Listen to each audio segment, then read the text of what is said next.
Hi నమస్తే welcome to Myra media. నేను మీ KVR. YS Jaganmohan Reddy party కుదేలవుతోంది. మొత్తంగా కట్టగట్టుకొని కూటమిలో కలిసిపోతున్నారు. మిగిలేది ఇంకా ఆ ముగ్గురేనా అని చెప్పి ఇక సోషల్ మీడియాలో పెద్ద ఎత్తున శోకాలు పెడుతున్నారు చాలామంది. దీనికి కారణం ఏంటంటే వైఎస్ జగన్మోహన్ రెడ్డికి ఆత్మబంధువులా మారిన మోపిదేవి వెంకటరమణ లాంటి వాళ్ళు రాజ్యసభకు రాజీనామా చేసి టీడీపీ కండువ కప్పుకునేందుకు సిద్ధమవుతున్న తరుణంలో మరోవైపు మండలిలో సభ్యురాలుగా ఉన్న పోతుల సునీత లాంటి వాళ్ళు కూడా పార్టీకి రాజీనామా చేసి టీడీపీలో చేరేందుకు సిద్ధమవుతున్న తరుణంలో ఇక పుంగాలుగా కథనాలు వస్తున్నాయన్నమాట. వాస్తవానికి రాజ్యసభలో వైసీపీకి చాలా బలమైన మెజారిటీ ఉంది. మొత్తం 11 స్థానాలు వైసీపీ అభ్యర్థులే ఉన్నారు. ఇందులో వైవి సుబ్బారెడ్డి, విజయసాయిరెడ్డి, పరిమల్ నత్వాని, అయోధ్య రామరెడ్డి లాంటి ఇద్దరు ముగ్గురు తప్పిస్తే మిగతా వాళ్ళందరూ కూడా వాళ్ళ పని వాళ్ళు చేసుకుంటున్నారు. ఇక కండువాలు కప్పేసుకోవడానికి సిద్ధమైపోతున్నారు అని చెప్పి ఒక కథనం వినిపిస్తూ ఉందన్నమాట. మొత్తం 11 మంది సభ్యుల్లో 4 టీడీపీలోకి 4 బీజేపీలోకి మారేందుకు సిద్ధమవుతూ ఉన్నారని చెప్పి ఒక కథనం అనమాట. ఏమవుతుంది?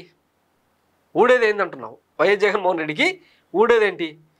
0 నుంచి మొదలుపెట్టి 151 స్థానాలకు 21 ఎంపీ స్థానాలకు వచ్చిన రోజు అంటే అది ఆయన రెక్కల కష్టమే కదా. కొన్ని వేల మంది, వందల మంది లీడర్లను తయారు చేసుకున్న పార్టీ అది. రాజకీయం అంటేనే కొన్ని సర్దుబాట్లు ఉంటాయి, కొన్ని కథలు ఉంటాయి. ఆంధ్రప్రదేశ్లో వైసీపీ రాజ్యసభ సభ్యుల ఫిరాయింపు అంశం తీవ్ర చర్చనీయాంశమైంది. టీడీపీ అనుకూల మీడియా కథనాల ప్రకారం మొత్తం 8 మంది రాజ్యసభ సభ్యులు పార్టీ మారనున్నారు. వైసీపీకి 11 మంది రాజ్యసభ సభ్యులు ఉన్నారు. ఏ రకంగా చూసినా అంతా వైఎస్ జగన్కు సన్నిహితులుగానే కనిపిస్తారు. కానీ ప్రచారం మాత్రం వేరేలా ఉంది. తనపై వస్తున్న ప్రచారాన్ని విజయసాయిరెడ్డి ఎక్స్ వేదికగా ఖండించారు. తాను వైసీపీకి నిబద్ధత కలిగిన కార్యకర్తగా విజయసాయిరెడ్డి ప్రకటించుకున్నారు. వైసీపీకి మిగిలే 3 రాజ్యసభ సభ్యుల్లో వైవి సుబ్బారెడ్డి, విజయసాయిరెడ్డి, అయోధ్య రామరెడ్డి లేదా నిరంజన్ రెడ్డి ఉండొచ్చని సమాచారం. లేదా ఇద్దరు కొనసాగే అవకాశం ఉంది. ఈ పరిణామం వైసీపీలో అలజడి రేపుతోంది. ఇవాళ రాజ్యసభ సభ్యత్వాలకు మోపిదేవి వెంకటరమణ, బీద మస్తాన్ రావు రాజీనామాలు చేయనున్నారు. విడతల వారీగా మరో 6 రాజీనామా చేస్తారని చెప్తున్నారు. 4 టీడీపీలోకి, మరో 4 బీజేపీలో చేరుతారనేది టీడీపీ అనుకూల మీడియా కథనాల సారాంశం. ఇంతకాలం తమకు రాజ్యసభలో బలం ఉంది, టీడీపీకి ఏం లేదని వైసీపీ నేతలు ధీమాగా చెప్తూ వచ్చారు.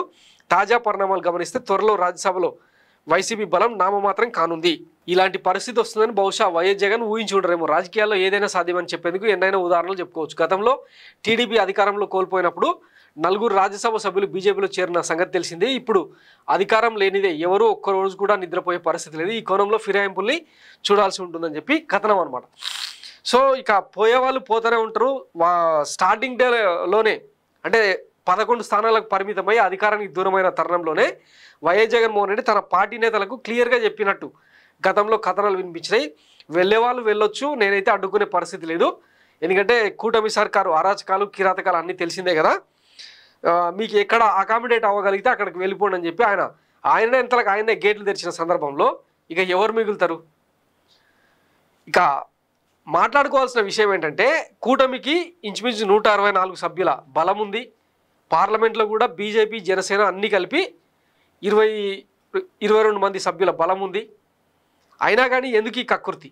ఇంకొక వీడియోలో మాట్లాడుకుందాం. Thanks for watching Myra media. నేను మీ కేవీఆర్. Thank you.